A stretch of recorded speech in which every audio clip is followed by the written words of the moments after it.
In 2016, DC launched Rebirth. This was coming after the events of the New 52, but this one was different. It was extremely special.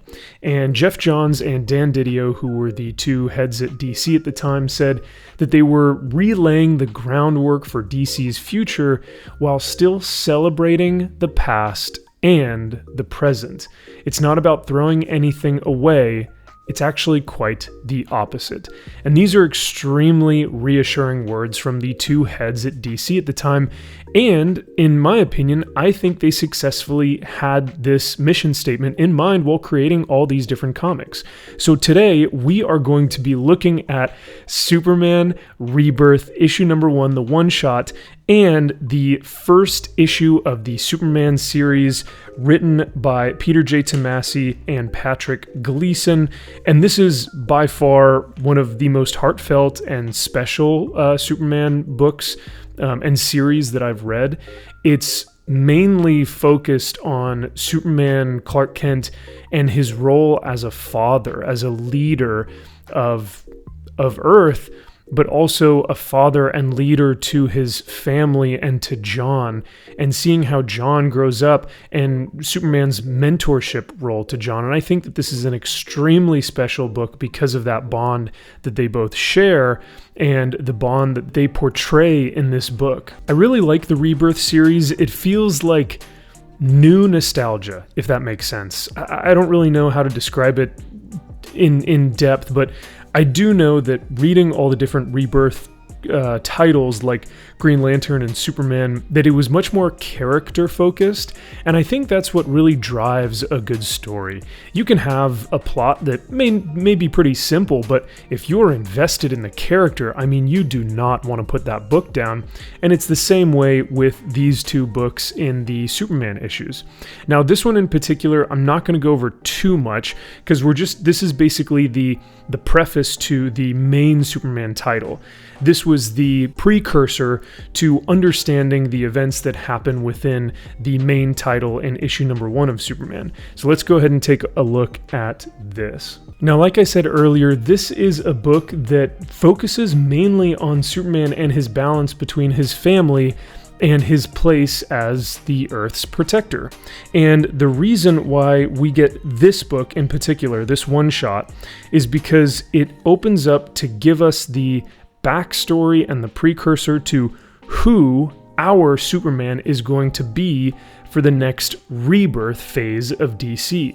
Now, in the New 52, we had a different Superman. You guys may have seen him without the little red underwear, the little red boxers on his suit. That is New 52 Superman, which is a much younger version of Superman.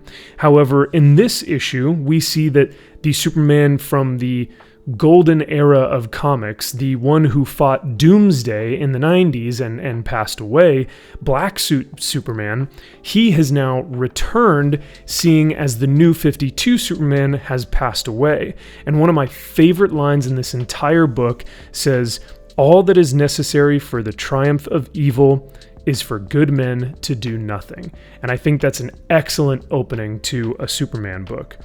But we get this new Clark Kent that enters the fold, and he's talking to Lana Lang because they find each other at the tomb of the young Superman. But we later see that this is the Superman of old.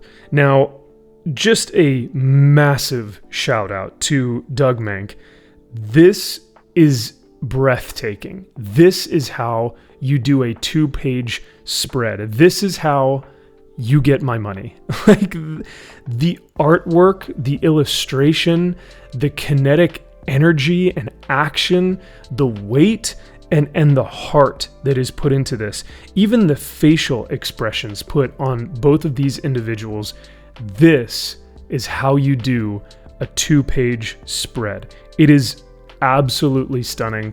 It still takes my breath away every time I look at this book. And this came out in 2016, so not too long ago. We're talking maybe 6 years at this point.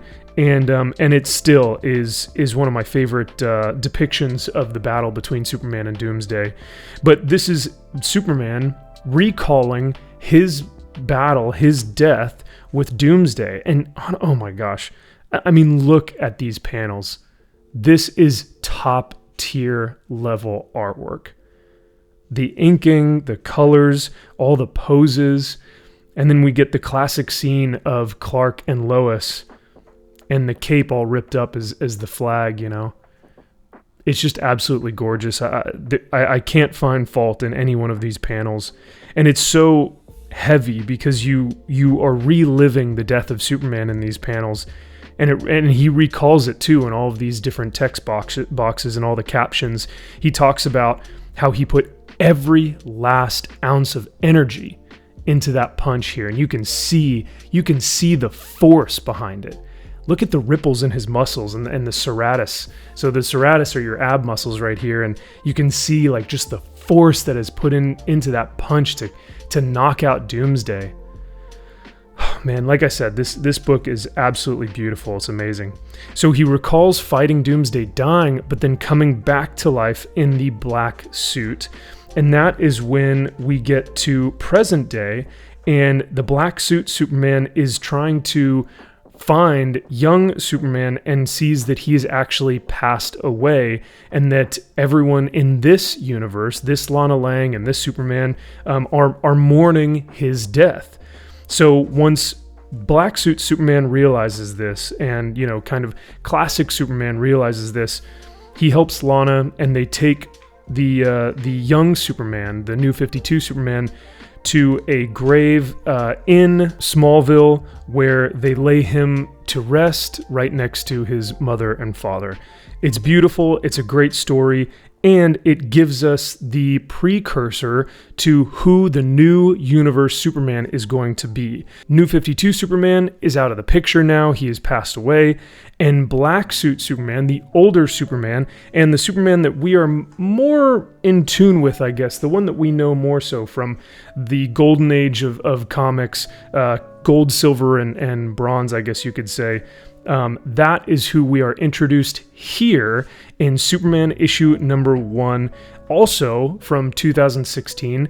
So this was a great kind of start into this new universe that led us to where we are now with the new Superman and his family, Lois and John, in this new universe as he's putting the young Superman to rest. We see him back on the Kent farm with the 2 gravestones here, and he understands the weight and the significance, the sacrifice that this young Superman must have completed in order to have this type of death.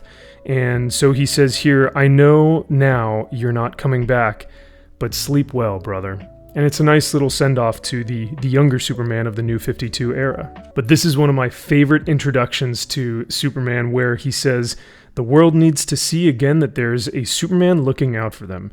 You may not be here in body, but I know you are here in spirit. The colors will fly."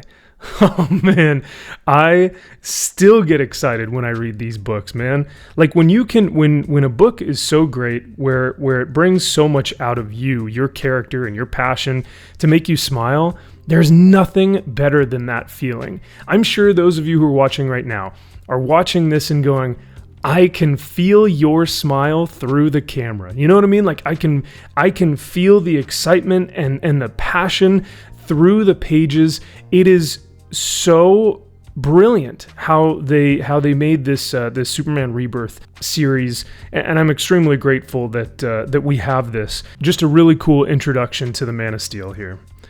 Also, a fantastic page intro as well. Son of Superman Part 1, written by Peter J. Tomasi and Patrick Gleason, as we see kind of his whole world, his whole life in all these different panels. Great layout as well. I really like how it's not just panels, but it's kind of like almost this flowing type of cape of this tapestry of his life story here. You can see his mother and father on Krypton. You can see him catching bullets. You can see him arriving with Ma and Pa Kent. Another great thing that I really enjoy in this book is how they portray Clark. He is massive. Like, if you look at his chest in this, his proportions are out of this world, which makes sense. I mean, he's an alien.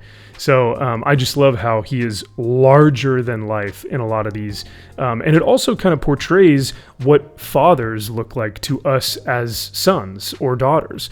Our fathers look like these huge, hulking statues of morality and courage and heroism. And I think that's actually portrayed in the art here is perfectly how they want John to see Clark in this example. So John is narrating and he talks about how there's a fire in the barn, but the animals won't have to worry because my dad is Superman.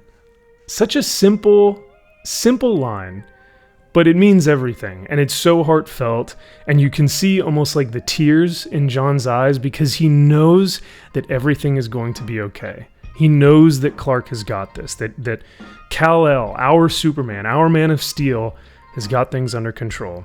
And I love that he has that type of love for his dad. So then we get our introduction to the family. We see Lois and John. We see like one of the house cats and everything. And John and Clark begin to discuss, hey, are we going to start building that barn that we were discussing? And Superman says, yep, we're going to do that, John. But I need you to promise to keep your powers in check for me. And plus, you still have a couple more chores to do around the farm. So go ahead and do those. Keep your powers in check for me. And then we'll start building the barn. Cool? And John gives him a little salute and says, aye, aye, sir. And him and the house cat go running off to do their chores. It's simple, it's wholehearted, and it's just a lovely family story. So this is where one of the saddest parts in this book happen, unfortunately. If you guys have seen the channel before, you guys know I have my partner in crime, my best friend, is a little house cat that I have here with me. His name's Gideon. And so in this panel, we see that one of their house cats almost gets picked up by this hawk. And when the hawk tries to pick up the cat, John gets scared and lets loose his power. And he says, let her go. And then by doing so, he uses his laser vision and he kills the hawk and their house cat Goldie.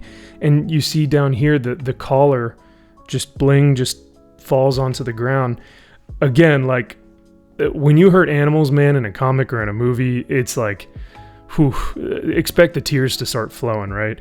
And so John is frightened by what he's done. He's so scared. The art in this is perfect because it displays that fear. It displays also that sadness. He's wondering, like, what have I done? How could I have done this? And so he picks up the collar and he goes, Goldie, I broke my promise. Because he knows that his dad told him, promise me not to use your powers. And yet he did, and look what happened. By breaking his promise, he killed their family cat, even though he was trying to protect him. It's so sad. It's really like, to me, I think this is so beautifully sad because as a kid, you don't know your own strength sometimes, and that could get you in trouble, especially if you are John Kent, the son of Superman. So we see that one of the neighbor children, sees what has happened, and John is extremely upset. He goes, I don't want to build the barn anymore. I finished my chores. I'm just going to go home. And Clark understands. He says, I don't want to make you do anything that you feel uncomfortable with. So they begin to have a family dinner. Clark and Lois begin to talk to John about his powers and speaking about how it has to be a secret and how they have to keep up their secret identities. And John gets extremely upset by this and says, don't use me as an excuse to be a bunch of liars. To which Clark responds, enough. If you can't have a calm discussion, go upstairs to your room now. So as John is thinking about, of course, the cat using his powers, he's crying in his room and he's upset and he doesn't want to have to hold these powers back. He doesn't want to have a secret identity, but he's also fearful of what he may be able to do. And as he looks out the window, he sees Batman and Wonder Woman come outside and they see Clark in his uniform. And so he uses his super hearing to kind of hear a little bit about what they're talking about. And there are a few words that come around like power levels, dangerous to others, off limits, I told you, the family. So a lot of interesting conversation here. And then all of a sudden they look up because they can see that John is looking through the window, and they all kind of look at him and they're like, what have you been listening to? So he turns off the light, crashes into bed, hoping that no one notices. And guess who shows up? Big ol' Soups. Dad is here. And Dad says, quickly and quietly, you're coming with me. And then next, eradicated. So that is Superman issue number 1 for Rebirth, the one-shot, and Superman issue number 1, the regular ongoing title for the Rebirth series. Both of these books, man, I cannot recommend these books more than if you are looking for a good, wholesome story, if you are looking for a classic return to Superman, the good old boy, you know, the Smallville farmer, the father, the leader, the husband, the protector. If that's what you're looking for, this is the series for you. I can't recommend this enough. So if you guys have any more recommendations, or if there's anything you would like to see in the future, let me know in the comments section below. Thank you guys so much for watching this video, and I'll see you guys in the next one.